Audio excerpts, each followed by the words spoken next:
Hello and welcome to ARIRANG News Break on this Wednesday, May 11th. I'm Han-daeun in Seoul. We start at Korea's National Assembly. The floor leaders of the nation's three main political parties will meet this afternoon to discuss how to run and form the 20th Assembly that begins at the end of the month.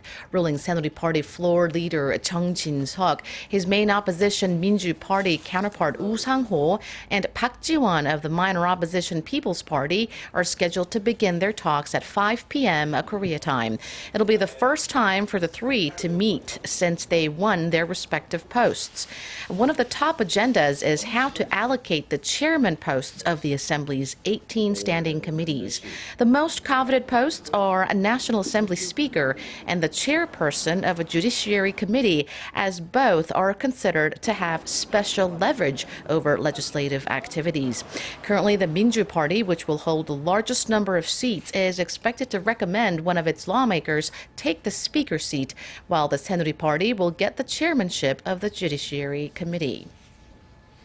Some mixed fortunes on the jobs front. Korea's overall unemployment rate fell in April from the month before, but the youth jobless rate hit its highest point ever for the month of April at 10.9%. Statistics Korea says that the total jobless rate sank to 3.9% in April from 4.3% in March. The youth jobless rate, while a record high for April, was actually down 0.9 percentage point from the previous month. Overall job creation decreased from the month before, logging 252,000 new jobs in April, down from 300,000 in March. The report says strong hiring in the accommodation and retail sector, as well as the public health and education sectors, helped bring down the overall jobless rate. North Korea's Rare Workers' Party Congress ended on Monday, and now attention is being shifted to whether the rogue state will carry out its nuclear test, as many had speculated. A top security expert in the United States says there are indications Pyongyang is preparing for a test, but it's hard to know when the regime will push the button. Speaking in Washington on Tuesday, David Albright, president and founder of the Institute for Science and International Security, said the North has made it difficult to determine from outside if a test is going to happen today, tomorrow, or next month. Albright said the U.S. had made little tangible progress on North Korea over the past several years, and the issue has been passed to the next administration and the White House. U.S. President Barack Obama will visit Hiroshima this month, becoming the first sitting American leader to do so. The White House, however, says there will be no apology for America's atomic bombing during World War II. Park Jong-hong reports. After a much-heated debate within the White House, it's now official that President Obama will visit Hiroshima.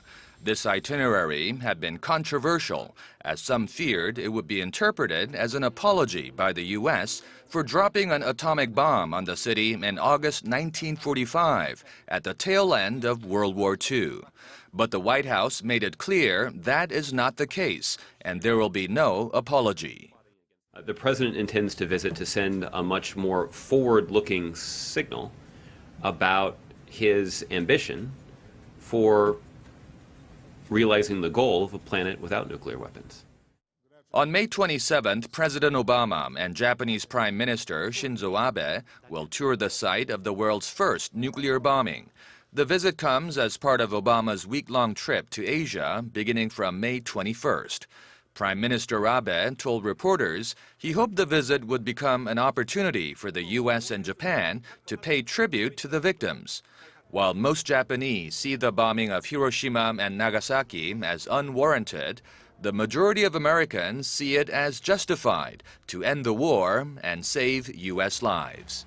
Park Jong-hong, ARIRANG News. NASA's Kepler telescope has verified more than 1,200 planets beyond the boundaries of our solar system, many of which are Earth-like. Kim Hae-sung has the latest on the search for life outside our planet.